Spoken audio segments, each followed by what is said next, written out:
You're watching the Bruges Group series, Eminent Thatcherites. This is the episode detailing the life and political contributions of Ian Gow. We hope you enjoy. He was Margaret Thatcher's PPS in the early years and remained her most devoted supporter.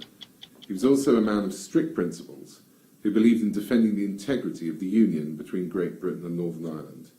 And, like his friend and colleague Eminent, he was murdered by terrorists in a car bomb attack. He was Ian Gow, MP for Eastbourne. Speak to any of the people who knew Ian Gow, and the one thing they will tell you about him was his deep sense of loyalty. He was one of the most sociable of members of Parliament and was brilliant at manipulating members of the House of Commons in the tea room. But it was all to a purpose, and that purpose was the reassertion of conservative values in politics.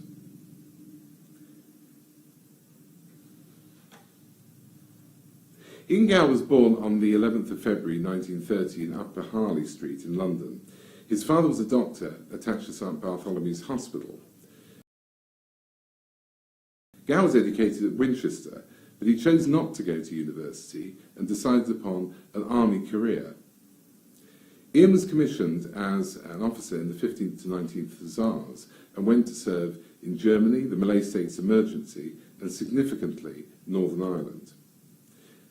The period that he spent in Ulster was around the time of the border campaign being run by the IRA, and that had a profound impact upon him. He formed a bond of deep affection with the people and the topography of the province that never left him.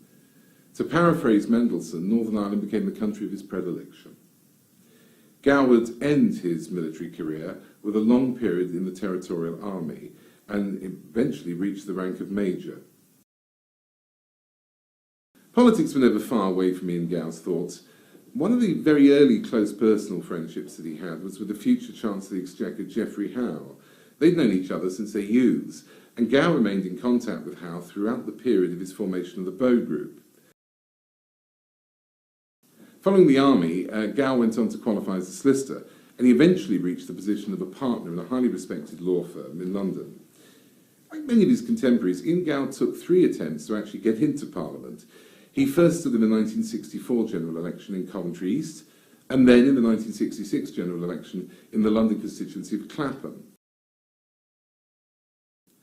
Ian could tell some wonderful anecdotes about this time when he was representing Eastbourne, a small Sussex town reputed for its retirement homes and the elderly population, including the fact that one Dr. Bodkin Adams, notorious for standing trial at the Old Bailey in the 1950s, charged with poisoning elderly female patients, used to insist at election times on making donations to his constituency Conservative Association. Gow was convinced that Heath had to go as leader of the Conservative Party. He voted for Margaret Thatcher on the first ballot in 1975, but faced a dilemma on the second. His lifelong friend Geoffrey Howe had entered politics. Like many of his contemporaries, Ian Gow took 3 attempts to actually get into Parliament. He first stood in the 1964 general election in Coventry East, and then in the 1966 general election in the London constituency of Clapham. Finally, amidst the collapse of the Heath government, he entered Parliament as the member for Eastbourne in February 1974. He could tell some wonderful anecdotes about his time representing that constituency. It's a small Sussex town reputed for its retirement homes and elderly population. One of the facts he used to often speak about was Dr. John Bodkin Adams, notorious for standing trial at the Old Bailey in the 1950s and charged with poisoning elderly female patients, used to insist at election time on making donations to his constituency Conservative Association. Gow was convinced in 1975, a year after entering Parliament, that Heath had to go as leader of the Conservative Party. He voted for Margaret Thatcher on the first ballot, but he faced a dilemma on the second. His lifelong friend Geoffrey Howe had entered the race. Once again, Gow's instinct of loyalty kicked in, and he voted for Howe over Thatcher. Now, that vote in 1975 would be the very last time for the next decade that he would be separated politically from the lady. In 1978, Ian was promoted to the front bench opposition team, joining the Shadow Secretary of State for Northern Ireland, Eminent. Gow and Neve were to develop a close relationship in that year. They both worked together, and both favoured an integrationist approach to the Constitution of Northern Ireland. They worked together on Conservative policy, and Neve introduced Ian into Margaret Thatcher's leadership circle. The period immediately after the 1979 general election was arguably Ian Gow's zenith in government. He was appointed by Margaret Thatcher as a parliamentary private secretary and became one of her very closest confidants. She had other PPSs later, but none formed the strong working relationship that she had with Ian Gow. The period immediately after the 1979 general election was arguably Ian Gow's zenith in government. He was appointed by Margaret Thatcher as a parliamentary private secretary and became one of her closest confidants. She had other PPSs later on, but none formed the strong working relationship with her that Gow did. Ian Gow was seen behind the Prime Minister almost every night on the television, and each morning in the newspapers. As a schoolboy, I initially wondered who this person was. Something should be said about Ian Gow's personality and appearance at this stage. For a start, Ian came across as an archetypal old-fashioned solicitor, wearing three-piece suit with horn-rimmed glasses. His personality is harder to describe. There was something wonderfully pre-war about the child's personality and appearance at this stage. For a start, Ian came across as an archetypal old-fashioned solicitor, wearing three-piece suit with horn-rimmed glasses. His personality is harder to describe. There was something wonderfully pre-war about the turn of his phrases. I heard him often refer to a parliamentary seat as a division, for example. Something should be said about Ian Gow's personality and appearance at this stage. For a start, Ian came across as the archetypal old-fashioned solicitor, usually wearing a three-piece suit and horn-rimmed glasses. His personality is actually harder to describe. There was something wonderfully pre-war about the turn of his phrases. I heard him once refer to parliamentary seat as a division, as opposed to the more commonly used modern term of constituency.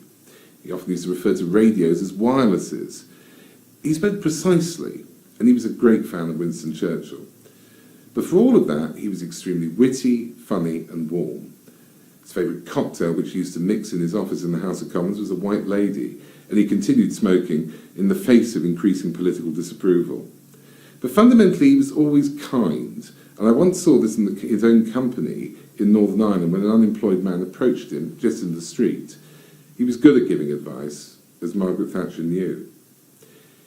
Ian was known as Supergrass in the House of Commons tea rooms, as he always acted as Margaret Thatcher's eyes and ears in smelling out potential dissent, like an early warning system.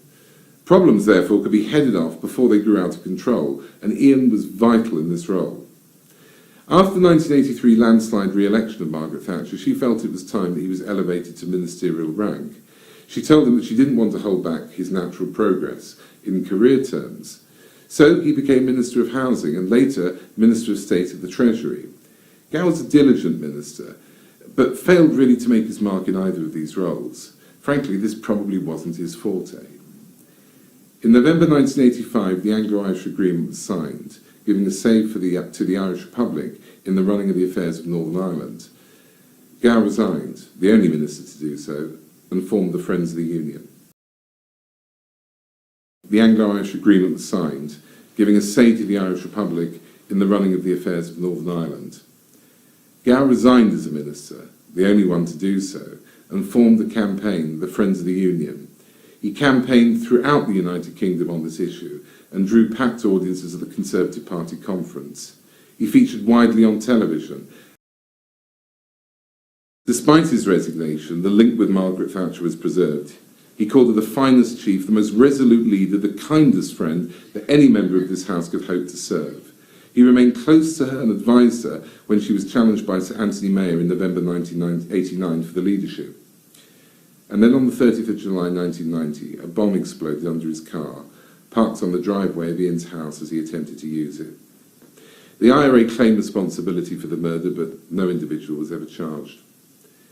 Margaret Thatcher called this an irreplaceable loss. The Eastbourne by-election that followed resulted in a Liberal Democrat victory, and with it increased calls for Margaret Thatcher to stand down as Prime Minister. Geoffrey Howe resigned as her deputy and turned on her in the House of Commons. Could Ian have brought them together? We'll never know. And finally, when her leadership was challenged by Michael Hasseltine, her early warning system and chief canvasser was just no longer present to help. Why is Ian Gow important to us now? I would say for his integrity, principle, loyalty to friends, and loyalty to country. You've been listening to the Bruges Group series, Eminent Thatcherites. Join us again next time for our third installment, when we'll talk about Keith Joseph, another eminent Thatcherite. Until then, keep the fires of liberty burning strong. Remember that no Dunkirk can deter a Thatcherite, and the British never surrender. Until next time, I'm John Griffin for Bruges Group.